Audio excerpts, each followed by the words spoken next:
Fala galera, sejam muito bem-vindos a mais um Projeto Elétrico na Prática. Dessa vez, essa aula de hoje está tão na prática que você vai ver por dentro de um projeto real sobre medição agrupada ou medição coletiva. Nós vamos te mostrar aqui em detalhes um projeto que foi aprovado em uma concessionária de um edifício residencial de 20 pavimentos. Então, vou te mostrar aqui no detalhe especialmente como é que se posiciona os componentes, os equipamentos de uma medição coletiva para um edifício residencial. Então, não perca nem um segundo desta aula, está muito interessante. Então, vamos lá direto ao ponto para mais um Projeto Elétrico na Prática.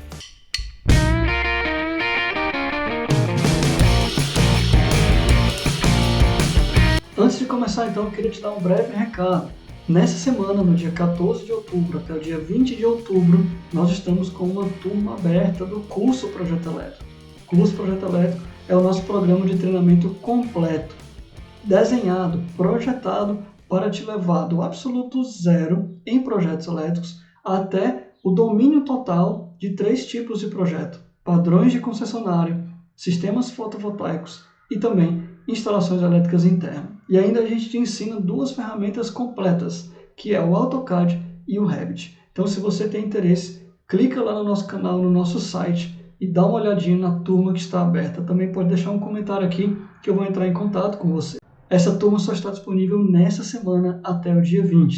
Se você está vendo esse vídeo aqui posterior, numa data posterior ao dia 20 de outubro de 2019, então você não está tendo essa mesma oportunidade. Porém, fique tranquilo que você pode entrar no nosso site, se inscrever lá na nossa lista e aguardar a abertura de uma outra turma, ok? Então, vamos lá diretamente para a aula agora.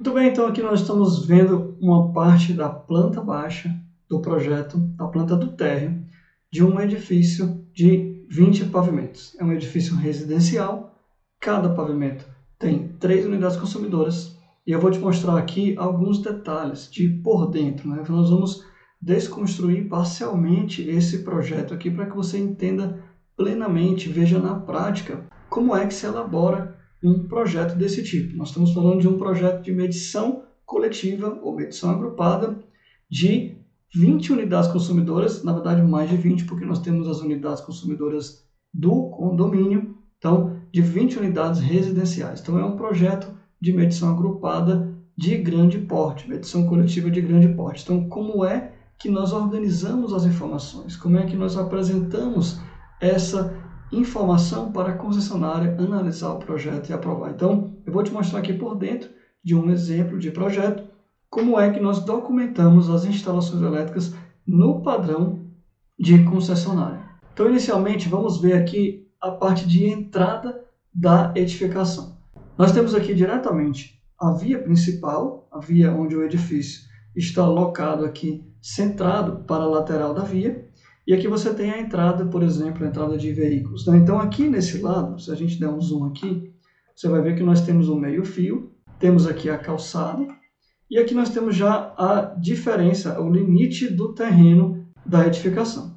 Então veja que nós temos aqui um poste locado dentro do terreno, dentro da edificação. Esse poste aqui é justamente a estrutura onde vai ficar o ponto de entrega da concessionária. Então nós temos aqui um poste estrutura 309 e note que nós já temos aqui a primeira caixa de passagem na lateral do poste. Para que serve essa caixa de passagem? Justamente para introduzir os condutores que vão sair aqui do poste, vão mergulhar para uma instalação elétrica subterrânea e vão se dirigir até o centro de medição, ou na verdade até os centros de medição, que nós vamos ver aqui que nesse caso nós temos 2 centros de medição.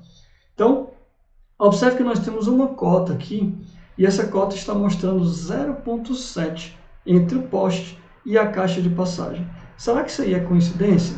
Não, não é coincidência. Você já viu outras aulas aqui no canal, inclusive uma aula onde eu mostro 22 erros de um projeto de medição coletiva ou medição agrupada. Procura aqui no canal, nos vídeos anteriores, que você vai achar essa aula, é muito interessante. Então, um dos erros é você não mostrar a cota, a distância entre as caixas de passagem. E em algumas normas ao redor do Brasil, você vai encontrar orientações específicas e distâncias específicas para as caixas de passagem.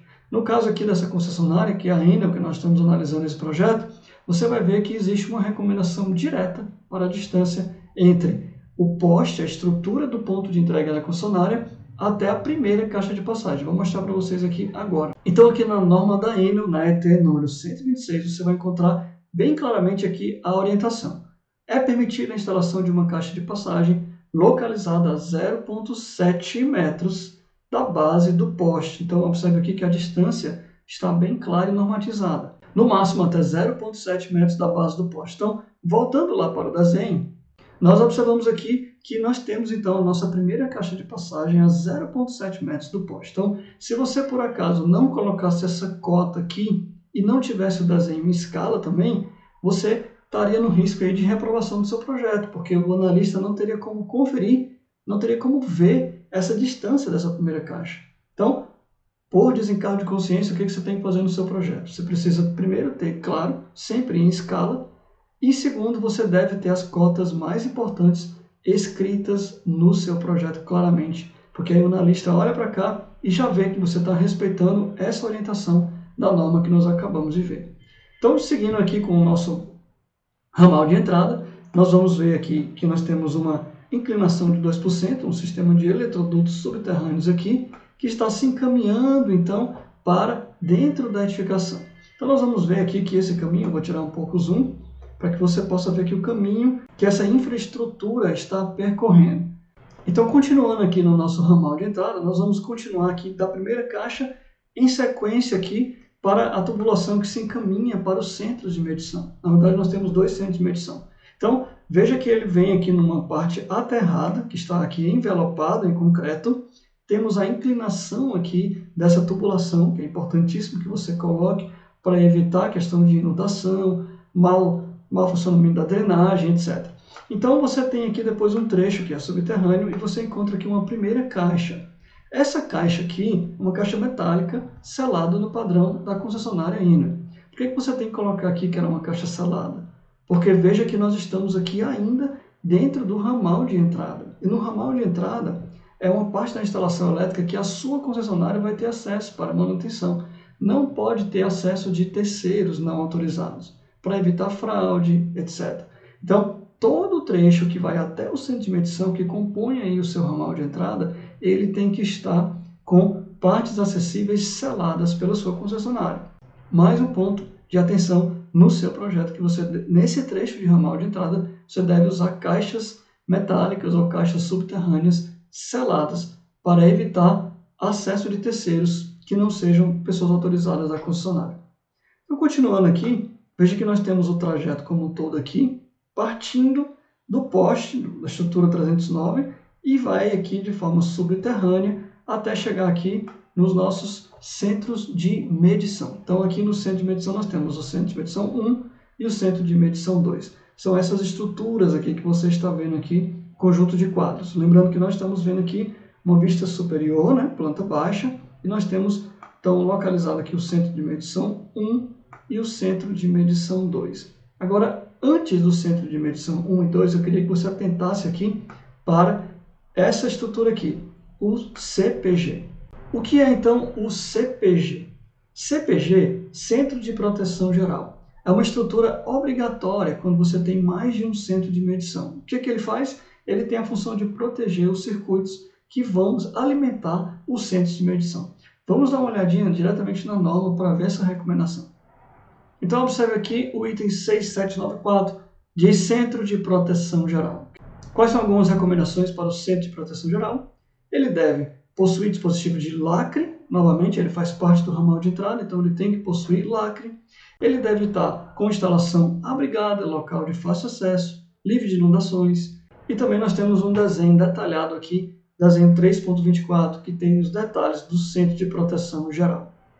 Aqui está o desenho do CPG, então nada mais é do que um painel com barramentos e disjuntores, sendo esses disjuntores para proteção geral dos circuitos que alimentam o centro de medição. Lembrando que esse CPG aqui deve ser lacrado. Vamos dar um zoom aqui para ver mais de perto. Note que você tem aqui o barramento trifásico, temos aqui o barramento do neutro e o barramento do terra. Então nós temos aqui um disjuntor que serve de entrada e 2 disjuntores aqui que vão servir de alimentação dos centros de medição. Então, painel bem simples aí, mas obrigatório para os casos em que você tem mais de um centro de medição. Então, de volta aqui ao desenho, vamos revisar aqui. Nós temos um ramal de entrada que vem desde aqui da estrutura principal de entrada do poste, passando por uma caixa de passagem. Depois temos tubulação subterrânea aqui, vindo por caixas seladas no padrão da concessionária. E aí chega então no centro de proteção geral. Do centro de proteção geral, nós temos aqui estruturas que se encaminham os circuitos de alimentação do centro de medição 1 e do centro de medição 2. Agora vamos ver os cabos. Como é que nós estamos informando aqui o detalhamento dos circuitos? Observe, por exemplo, que nós temos aqui, primeiramente, o número 26. Esse número 26 está indicando, então, o circuito principal, que vem lá da estrutura do ponto de entrega até o CPG. Veja que ele aparece aqui também, ó, ponto 26, ponto 26, ponto 26. Isso é uma forma de facilitar para você não poluir o seu desenho. Nós poderíamos, por exemplo, escrever aqui o detalhamento do circuito. Mas para evitar, você pode usar essas tags, né, os números que identificam um conjunto de condutores passando por dentro de uma tubulação, de uma eletrocalhe, por aí vai. Então, o que está escrito, o que está representando aí o número 26? Bom, se nós formos ver então aqui a legenda dos circuitos, nós podemos ver aqui o grupo de todos os circuitos que nós vamos usar essas tags, essas identificações por número. Então nós temos aqui o detalhamento do número 26. Vamos interpretar então essa informação. Nós temos aqui a informação de um eletroduto de 4 polegadas. Esse eletroduto é justamente aquele que nós vimos lá no desenho, que contém 3 vias de 185 milímetros. Obviamente essas 3 vias aqui de 185 milímetros são os condutores de fase, mais uma via de um cabo 95 milímetros. Esse cabo aqui, ele é o cabo de neutro ou de terra? Bom, se você for olhar na norma da Enel, da concessionária Enel, ela já explica que a alimentação de cargas trifásicas pertencentes a múltiplas unidades consumidoras vai ser realizada com 3 fases e um neutro. Então, vou te mostrar agora na norma essa informação. Observe aqui, ligações trifásicas com carga instalada superior a 15 kW até o limite de 75 kW, ou seja, o limite de 75 kW, que é justamente onde vai passar para outro nível de atendimento. Vamos para o nível de atendimento em rede primária, ou seja, precisaria de uma subestação. Não é o caso aqui. Nós temos uma carga inferior a 75 kW. Utilize o disjuntor termomagnético no centro de medição, que é o caso aqui, com corrente nominal máxima de 125 A. Agora nota, devem ser atendidas através de 3 condutores fase, conforme nós vimos, e um neutro, com tensão nominal de 380/220. Então, aqui está a explicação daquela informação, daquele trechozinho do projeto que nós estamos observando. Aqui está, então, repetindo, nós temos 3 fases de 185 e um neutro de 95 milímetros. Atenção para essa informação aqui. Nós estamos informando na mesma legenda que esses condutores têm isolação de 1 kV. Essa informação aqui é importantíssima e o analista vai olhar no seu projeto, porque esse ramal de entrada ele é subterrâneo. Então você tem que ter esse condutor aí com isolamento, né? Uma proteção mecânica mais robusta. Então você tem a isolação aí de 1 kV para esses cabos. E note também aqui o destino desse circuito. Nós estamos indo alimentar o centro de proteção geral, aqui na tag 26. Então, voltando aqui ao desenho, observe que nós temos aqui condutores agrupados aqui com a tag de número 26, chegando aqui até o CPG. Então, cada vez que você vê um número desse aqui, você já sabe que representa um conjunto de condutores que estão detalhados numa legenda que nós podemos sempre estar consultando. Então, por exemplo, vamos analisar aqui mais uma. Vamos ver esse circuito que sai aqui do CPG e alimenta diretamente aqui o centro de medição 1. Observe que nós temos uma estrutura aqui de eletroduto alimentado aqui, 2 estruturas, né? 2. Observe que nós temos então aqui 2 estruturas de eletrodutos que alimentam aqui o centro de medição número 1 com a tag 24. Então vamos lá olhar qual é essa tag, quais são os condutores que compõem a tag 24. Aqui está a tag 24, nós temos um eletroduto de 3 polegadas, que é aquele primeiro que nós vimos, né, maior, que ele possui 3 condutores de 70 milímetros, são as 3 fases. Temos um condutor de 70 milímetros, que é o neutro, e temos um condutor de 35 milímetros, que é o condutor de proteção ou aterramento. Esse circuito aqui está alimentando o centro de medição número 1, conforme nós vimos no desenho. E depois nós temos um eletroduto de 1 polegada, o eletroduto menor, que tem 3 fases de 6 milímetros, neutro e terra de 6 milímetros. Esse circuito aqui é independente, está alimentando aí o QTA, quadro de transferência automática, para o sistema de incêndio e sprinklers. Agora, por que está separado? Por que o QTA para o sistema de incêndio e sprinkler está separado? Daqui a pouquinho eu vou mostrar para vocês o motivo por que nós temos aí um circuito separado para esse sistema. Então, voltando aqui ao nosso desenho principal, nós temos aqui esse eletroduto que está vindo alimentar o centro de medição 2. E ele tem seus condutores aí representados pela tag 25. Então, vamos ver lá como é que está a tag 25 que alimenta o centro de medição número 2. Aqui está, tag número 25, eletroduto de 2,5 polegadas. Falei que era um de 3 polegadas, mas não é, um menorzinho, porque os condutores aqui são menores também, observe. Nós temos 3 fases de 35 milímetros, neutro de 35 milímetros e condutor de proteção ou aterramento de 25 milímetros. O objetivo é a alimentação do centro de medição 2. Observação. Veja que esses condutores aqui já não estão especificados para 1 kV. Eles podem ter a isolação de 750 volts. Por quê? Porque eles não estão embutidos e também eles não estão compondo o sistema ou o circuito, né, de ramal de entrada. Então, esses condutores aqui, eles podem sim ter uma isolação padrão, a isolação de 750 volts para baixa tensão, conforme nós usamos nos outros projetos. Bom, então vamos analisar agora a continuação. Nós já chegamos então aqui no centro de medição número 1, que está aqui, e no centro de medição número 2. Observem que os centros de medição estão localizados aqui no térreo, no pavimento térreo. Por quê? Também é uma recomendação da concessionária. Vamos ver lá direto na norma. Item 6.7.5, localização da medição. Observe aí, em primeiro lugar, em prédios residenciais, que é o nosso caso, o centro de medição deve situar-se no andar térreo, ou no subsolo, ou em estacionamento localizado na altura máxima do segundo piso. Então, observe que no primeiro momento aqui ele já fala que tem que estar no térreo, mas pode estar também no subsolo. Então, por conveniência, aqui nós colocamos os centros de medições no térreo para atender logo uma recomendação da norma aqui também. Observe também que prédios com mais de 51 medidores, que é o nosso caso, devem possuir mais de um centro de medição no mesmo local. Então, é por isso que nós temos 2 centros de medição. Nós não podemos fazer um centro de medição enorme, né, que contempla todas as unidades consumidoras, porque nós temos essa limitação aqui da própria norma. Então, nós temos a quantidade máxima de 51 medidores por centro de medição. Então, nós temos lá 60 unidades consumidoras, mais de 60, né? Temos 63, se eu não me engano. Então, nesse caso aqui, nós excedemos o número que poderia ter em apenas um CM. Então, nós temos aqui 2 centros de medição para atender esse projeto. Agora, anotem essa observação aqui também da norma. Ela pede que, em frente ao centro de proteção geral e aos centros de medição, deve existir espaço livre de, no mínimo, 0,8 para permitir atividades de leitura e instalação dos medidores. Então, vamos ver se esse projeto está atendendo esse requisito aqui da norma.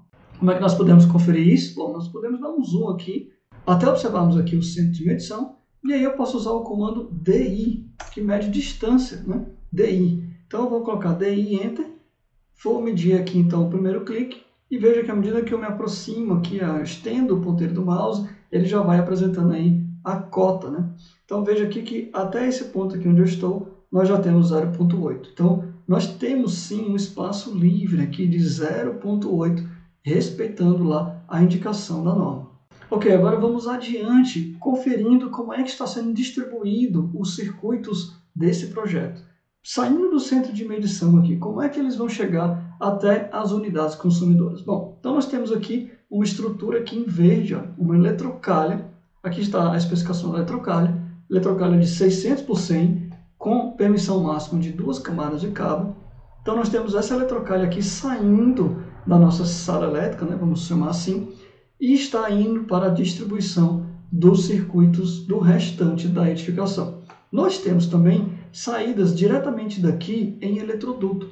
Essas saídas aqui em azul, elas estão indo diretamente alimentar painéis que estão no mesmo pavimento. Por exemplo, vamos olhar aqui o painel QTA de incêndio sprinkler. Ele está aqui logo do lado do centro de medição 1. Então nós temos um eletroduto, aqui está ele, vindo aqui diretamente da eletrocalha para o centro de medição. Podemos ver aqui, por exemplo, a tag de número 18, nós iríamos ver a tag de número 18 e está aqui justamente aquele circuito que nós já vimos de 6 milímetros, né, trifásico, para alimentar esse quadro aqui. Temos também, por exemplo, dois eletrodutos aqui partindo da eletrocalha e vindo aqui para a direita, né? Então vamos ver aqui o que, é que eles estão vindo alimentar. Passam por caixas de passagem, depois eles prosseguem aqui de forma subterrânea, vêm para caixas de passagem também no piso, e depois, posteriormente, ele chega aqui e alimenta, por exemplo, QLF da guarita. Então, nós temos aqui a guarita e o seu quadro de iluminação e força. Então, nós temos aí alimentações diretas, né, que já saem do próprio centro de medição, aqui nessa estrutura do térreo, e vão para os seus objetivos, que é chegar num quadro de distribuição. Daí, do quadro de distribuição, por exemplo, partiriam aqui os circuitos terminais, o circuito de iluminação, circuito de tomada, circuito de ar-condicionado, por aí vai. Então, essa planta aqui, ela tem o objetivo de documentar a alimentação dos circuitos, a distribuição de força dos circuitos. Então, é bom sempre separar uma planta de iluminação, uma planta de tomadas e uma planta de alimentação, a planta principal para mostrar um encaminhamento dos circuitos aí do seu projeto. Então, nós já vimos aqui que do centro de medição 1 e 2 vão ter alguns circuitos aí que já alimentam, né? Já partem para alimentar quadros no próprio pavimento, e nós temos uma eletrocalha aqui que se direciona aqui ao shaft, e daí eles vão subir ou descer para alimentar outros pavimentos. Por exemplo, os pavimentos de subsolo, ou então os pavimentos que estão acima do térreo, que vão ser os nossos pavimentos tipo, né? Eu vou te mostrar aqui, por exemplo, uma planta de um pavimento tipo, como é que esses condutores vão chegar lá na planta, a planta de pavimento tipo. Então aqui nós estamos olhando para a planta baixa de um pavimento tipo. Na verdade, essa planta baixa aí, ela se repete do pavimento 14 até o pavimento 20. Por que nós fazemos isso? Porque eles são iguais, eles são cópias, né? Por isso que a gente chama de pavimento tipo.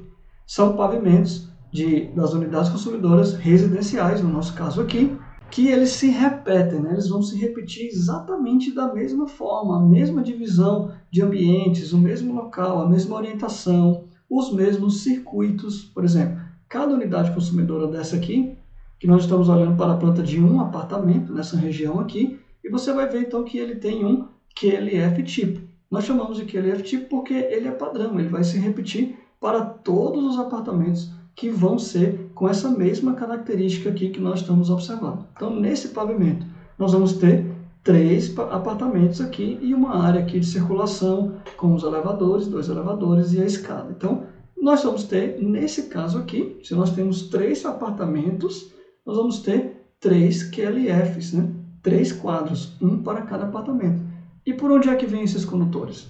Vem justamente aqui por essa região, pelo shaft, né? É uma abertura na estrutura do edifício, que vai cortar o edifício do zero, até do menos 1 ou do menos 2, do pavimento mais baixo possível, até o topo do edifício. É um vão, né, que nós chamamos, shaft de abertura para instalações. Você conduz por ele aí as instalações elétricas, de TV, de rede de dados, e todas as instalações que você tiver também auxiliares. Por exemplo, você pode dividir entre 2 shafts. No caso aqui nós temos um de dados e de elétrica, e nós temos um outro aqui, shaft hidráulico, onde você vai passar todas as tubulações aí de instalações hidrossanitárias, de combate a incêndio, enfim.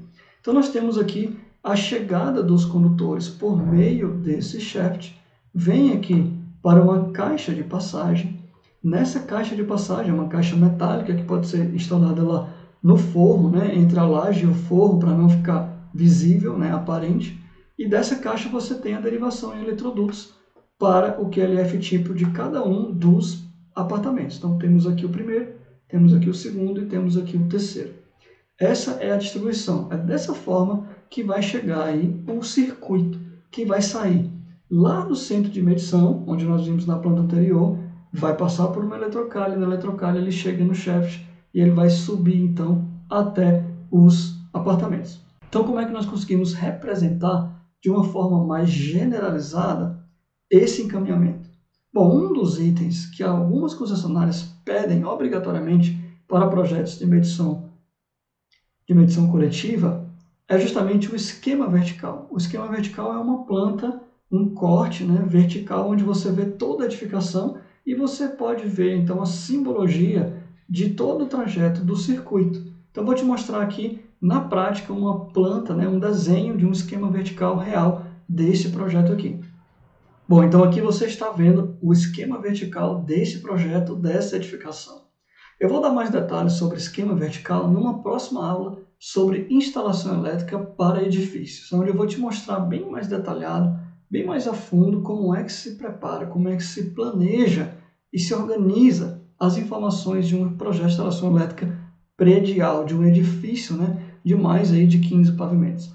Mas aqui eu estou te mostrando, primeiramente, para você entender que a concessionária ela precisa ver num projeto de medição coletiva ou de medição agrupada, né, como você chama, ela precisa ver todo o trajeto, desde o ponto de entrega dela até o quadro da unidade, de cada uma das unidades consumidoras.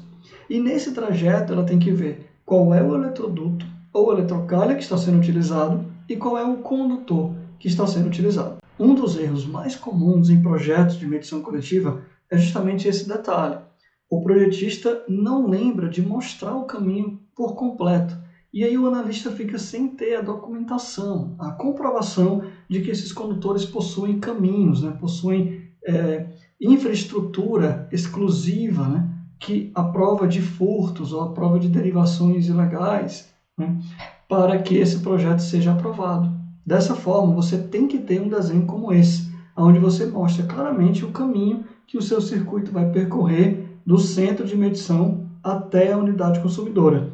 Ou até melhor, desde o ponto de entrada até o centro de medição e do centro de medição até as unidades consumidoras. Nunca esqueça de colocar esse tipo de desenho num projeto de medição coletiva. Ah, mas o meu projeto de medição agrupada, medição coletiva aqui, são só 6 unidades consumidoras. Eu tenho que colocar esse desenho? Sim, você tem que colocar esse desenho, por menor que seja a quantidade de unidades consumidoras dentro do seu projeto.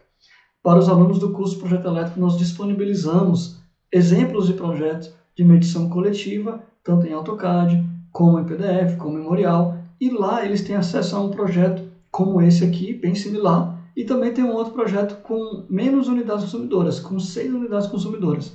E lá, nesse desenho, eles veem também que lá está compondo, dentro do projeto, um esquema vertical similar a esse aqui. A edificação tem apenas 2 pavimentos. E mesmo assim, foi necessário, para a aprovação da concessionária, colocar um desenho mostrando o encaminhamento aí dos circuitos. Então vamos olhar aqui mais de perto como é que está a distribuição, a organização das informações nesse esquema vertical. Primeiramente aqui eu vou mostrar para vocês essa parte inferior aqui. Imagine que nós estamos vendo realmente um corte, né, transversal aí da edificação. Então nós vamos dar um zoom aqui e você vê aqui primeiro a parte do subsolo. Nós temos 2 subsolos aqui, subsolo 2, subsolo 1, e depois nós temos aqui a parte do térreo. Então no térreo aqui, observe que nós temos a localização aqui, justamente o centro de medição 1, centro de medição 2 e também o CPG, conforme nós mostramos lá na outra planta. Então aqui nós estamos vendo um corte, né? Um corte frontal. Nós estamos visualizando aqui o centro de medição 1 e o centro de medição 2. E aqui também nós podemos ver as infraestruturas que estão conectando, por exemplo, o CPG para o centro de medição 2 e para o centro de medição 1, os eletrodutos e também a eletrocalha que nós vimos lá na outra planta. Essa planta aqui é bem mais clara, bem mais interessante para você poder entender o encaminhamento, né, desses circuitos. Então vamos analisar aqui desde a entrada. Então nós temos aqui na lateral esquerda a rede da concessionária da Enel. Temos então o ramal de ligação aqui para esse cliente, chegando aqui no ponto de entrega. Daí nós temos uma curva, o eletroduto aqui utilizado é de PVC rígido. Ah, mas será que pode usar PVC rígido aqui nessa estrutura de medição coletiva? Sim, pode. Eu vou te mostrar aqui agora nessa norma. Olha só as recomendações para o ramal de entrada. O eletroduto de descida do poste deve ser de aço zincado ou PVC rígido, com proteção mecânica adequada. Então, observe aí que você pode, o projetista fica ao seu critério, colocar o eletroduto de aço zincado ou de PVC rígido. Observe aqui que os eletrodutos, quando vão ser instalados de forma subterrânea, eles podem ser de fibrocimento, tubulação corrugada de polietileno de alta densidade ou ainda de PVC rígido ou de aço zincado a quente.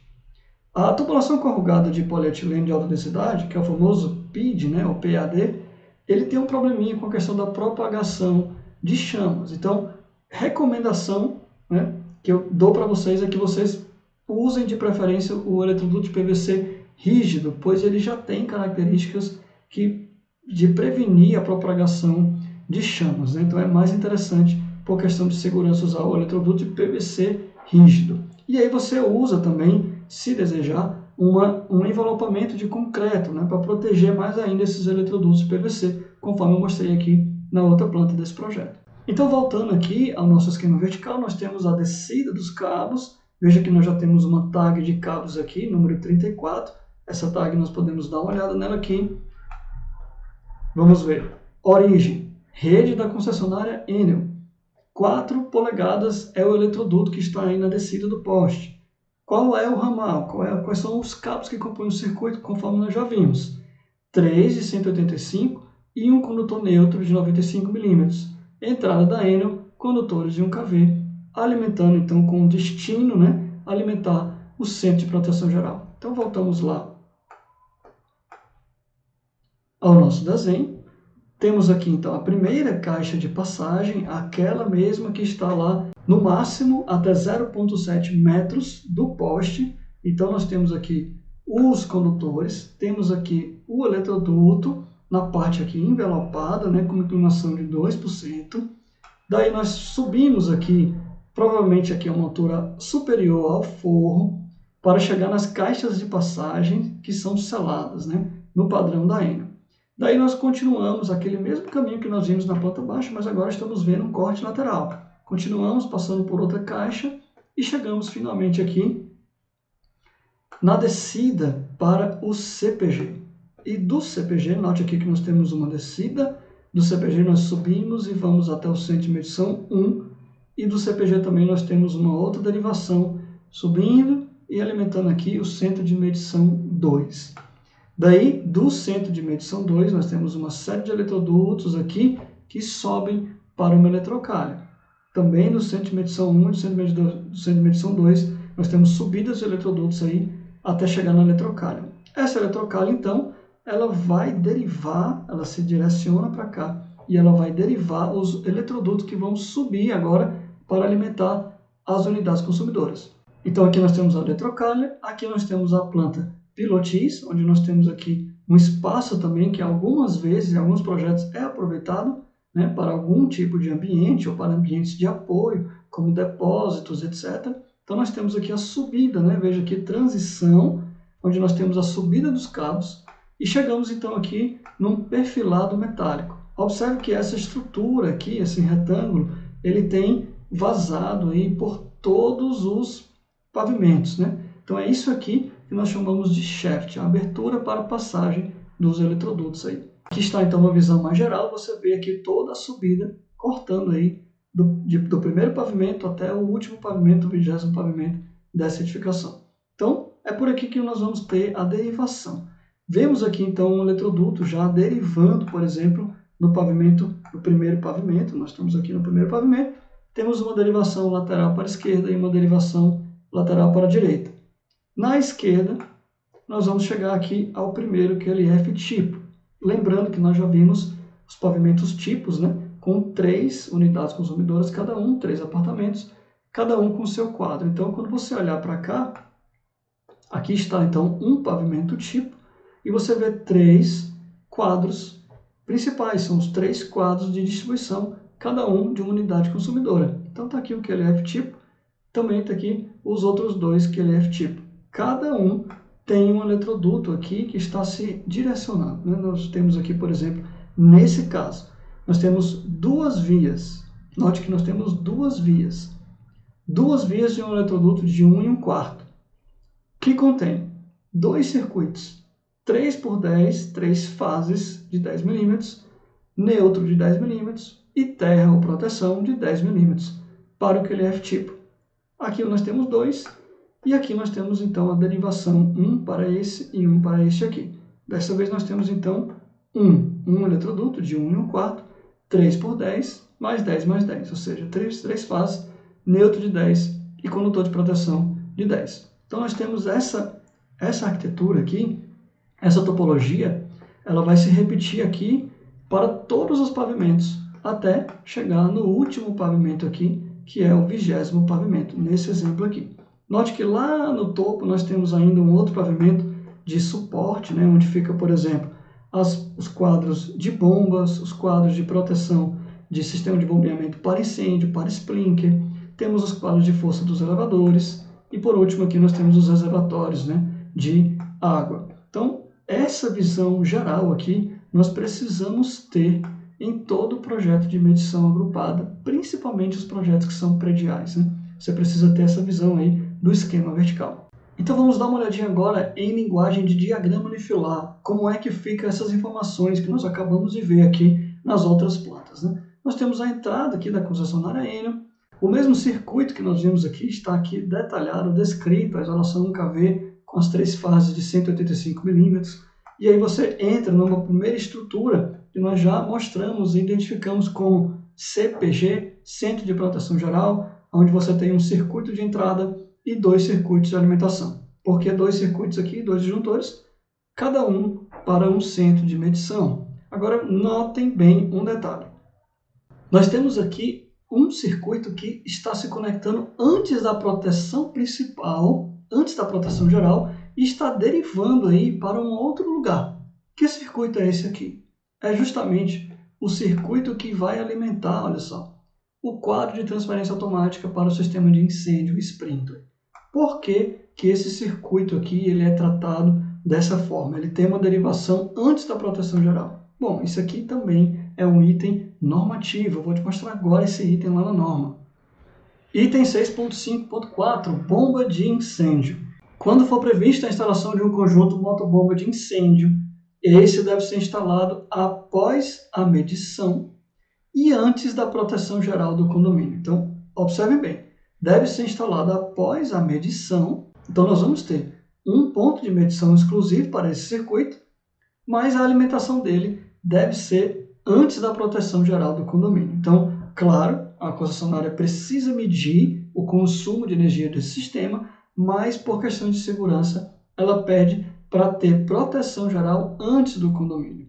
Note aqui, possui proteção independente do centro de medição, de forma a permitir o desligamento de todas as cargas sem interferir no circuito da bomba de incêndio. Então, é por questões realmente de segurança, procedimentos de segurança. Então, observem que nós temos lá a alimentação elétrica vindo antes do centro de proteção geral, independente, a sua proteção é independente das outras cargas aí do condomínio, da edificação, e nós temos aqui o seu medidor trifásico, exclusivo para o sistema de bombeamento de incêndio de sprinkler.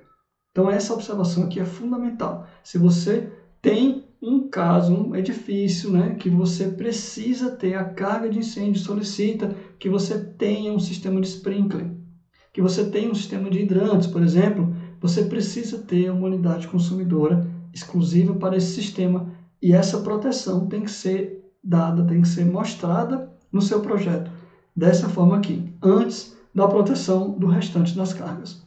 Claro, essa recomendação eu estou te mostrando aqui na norma da Enel, mas com certeza na sua concessionária você pode pesquisar na sua norma que você vai ver uma recomendação parecida também, porque é uma questão de segurança, né, da edificação. Então nós temos aí, continuando a explicação aqui sobre o diagrama unifilar, nós temos o centro de proteção geral, cada um circuito que sai do centro de proteção geral, que são 2, nós vemos um caminho aqui diferente. Esse primeiro aqui, 200 amperes, o seu disjuntor, tem um condutor que vai alimentar o centro de medição 1, aqui está ele, centro de medição 1, e ele você vê aqui com todos os seus medidores, você tem aqui o barramento principal indicado, o barramento de cobre de neutro indicado, temos aqui também o barramento de aterramento indicado. Depois nós temos o outro circuito, esse circuito que sai aqui à direita, e ele vai alimentar, note aqui o trajeto que ele faz, e ele alimenta aqui o segundo centro de medição 2, muito similar aí ao centro de medição número 1, porém alimentando outras cargas, outras unidades consumidoras. Já expliquei aqui o motivo de por que nós tivemos que dividir em 2 circuitos, em 2 centros de medição essa instalação, esse projeto. Então, em linguagem de diagrama unifilar, nós vimos aí que também não tem nenhum segredo aí em se documentar um projeto de medição coletiva. Você só precisa deixar claramente aí aonde está o centro de proteção geral e aonde está aí, em linguagem de diagrama unifilar, o seu centro de medição 1, centro de medição 2, se você tiver outros, também tem que mostrar tudo em um mesmo diagrama. Por último, aqui estão os desenhos do próprio padrão da concessionária, né? Nesse caso, esses desenhos aqui eles foram extraídos diretamente da própria norma. Exatamente como está na norma, você pode fazer uma conversão do PDF para o AutoCAD, para o DWG, e aí trazer o desenho padrão para o seu projeto. Nesse caso aqui, a gente detalha um pouco mais. Por exemplo, nós colocamos aqui o número de cada unidade consumidora, o planejamento dos módulos. Aqui nós temos o módulo principal de proteção. Aqui nós temos os módulos de barramentos de distribuição. Aqui nós temos o módulo do condomínio. E por aí vai. Essas identificações aqui também são obrigatórias para que você saiba, para que o analista da concessionária saiba, cada unidade consumidora está tendo aí o seu próprio quadro de medição. E aí nós vemos aqui então um corte AA e um corte BB, cortes laterais do centro de medição, e aqui nós vemos o detalhamento então de cada cubículo de medição, cada unidade consumidora com as dimensões aí de acordo com o desenho da sua própria norma. Então dessa forma aqui nós finalizamos a demonstração de um projeto, de desenhos, né, de situação dos equipamentos, e também te mostrei como é que se encaminha os condutores desde a entrada até as unidades consumidoras. Se você seguir essas recomendações aqui, com certeza seu projeto de medição coletiva predial vai ser bem sucedido. Bom, então eu espero que vocês tenham gostado desse conteúdo, gostado dessa aula. Se você gostou, deixa aí logo o seu like, deixa um comentário. Se tiver alguma dúvida, comenta, pode ficar à vontade para perguntar, que eu vou ter maior prazer em responder. A gente se vê então na próxima semana com mais um episódio, mais uma aula gratuita aqui no nosso canal com o Projeto Elétrico na Prática.